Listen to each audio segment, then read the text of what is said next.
Selamat pagi saudara, kembali berjumpa di Kompas Bisnis Sapa Indonesia Pagi, saya Paskali Siswari.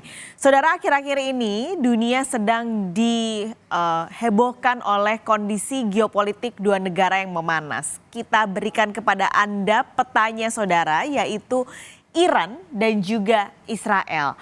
Kondisi geopolitik dua negara ini memanas pasca Iran mengirimkan ratusan rudal dan juga pesawat tak berawak ke Israel pada Sabtu malam.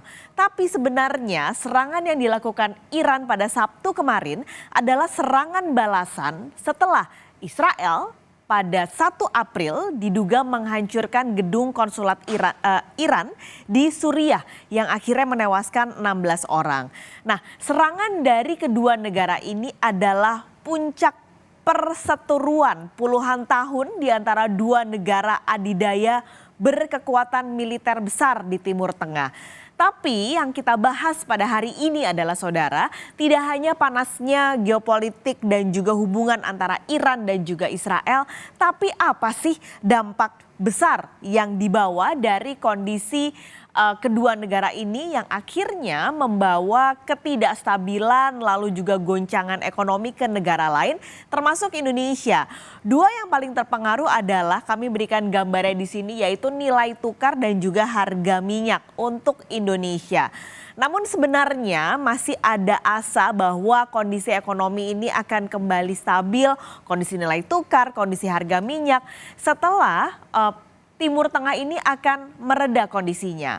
Terbaru, Iran mengeluarkan statement bahwa mereka tidak akan melanjutkan serangan. Sementara Presiden Amerika Serikat Joe Biden juga memperingatkan Netanyahu kalau Washington nggak akan mengambil bagian kalau nanti Israel akan menyerang balik Iran.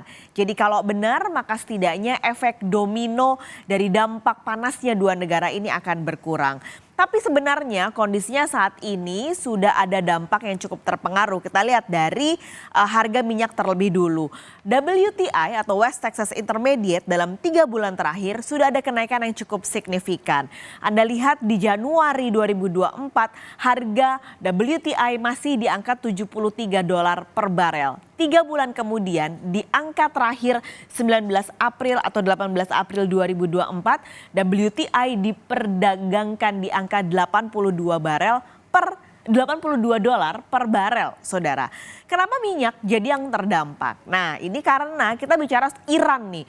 Iran adalah salah satu produsen minyak terbesar di dunia dengan produksinya mencapai 3,9 juta barel per hari. Lalu diperkirakan per tahunnya ekspornya mencapai 1,29 juta barel. Berarti setengah dari yang diproduksi Iran ini untuk diekspor. Kalau ada perang terjadi di Iran tadi sudah pasti produksi minyak yang akan mereka hasilkan ini terganggu.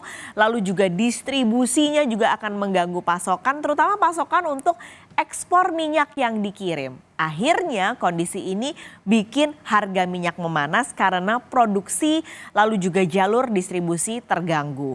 Kalau di Indonesia, pemerintah memastikan kalau ngomongin harga minyak udah pasti akan menyangkut pada BBM.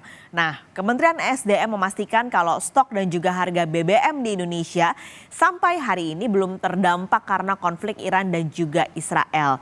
Menteri ESDM juga mengakui sebenarnya sulit untuk mengatur strategi menahan subsidi nggak akan bengkak kalau kondisi panasnya geopolitik Iran dan juga Israel akan berkepanjangan. Kami berikan kepada Anda pernyataan dari Menteri ESDM. Aman kok, stok aman. Ya, stok. Berarti masih bisa ditahan? Ya, tapi kita lihat perkembangannya nih ke depan. Ya, mudah-mudahan nggak ada eskalasi. Ya, nggak ada eskalasi konflik Iran-Israel. Ya, jadi. Kalau dari hitungannya berapa sih Pak prediksi kalau harga minyak global dan pengaruhnya ke BBM? Wah, kalau harga minyak naik $1, ya itu bisa naik sekitar 3,5 sampai 4 triliun. Ya. Kompensasi dan subsidi, ada kompensasi subsidi. Ya. Belum lagi kalau rupiah. Ya, rupiah tiap naik $1 $100 juga cukup besar. Makanya ya itu kita harus hemat energinya, efisiensi energi ini harus terus dicanangkan dan dikerjain, diprogramkan. Yang juga bikin beban ekonomi makin berat adalah nilai tukar rupiah yang terus bergejolak. Kemarin di hari Rabu berarti ya, perdagangan nilai tukar rupiah ini sudah mencapai 16.215. Padahal satu hari sebelumnya angkanya masih di 16.100-an. Kita bandingkan lagi saudara, pada 3 bulan kemarin di 18 Januari 2024, angka rupiah nilai tukarnya masih di 15.624. Begitu bergejolak nilai tukar rupiah, ini juga jadi efek dari perginya investor asing ke aset yang terbilang lebih aman yaitu emas. Nah dampaknya juga saudara yaitu ke emas karena sekarang harga emas juga naik gila-gilaan. Kemarin harganya sudah diperdagangkan di sekitar 1,3 juta rupiah untuk harga emas antam.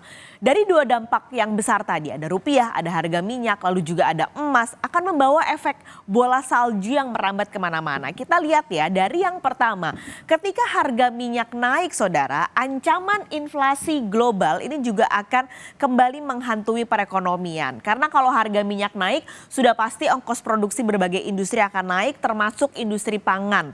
Padahal sebelum serangan terjadi, Organisasi Pangan Dunia sudah mencatat adanya peningkatan harga pangan dunia sebesar 1%. Inflasi global yang naik ini juga jadi kabar buruk buat Indonesia yang masih bergantung pada ekspor komoditas pangan.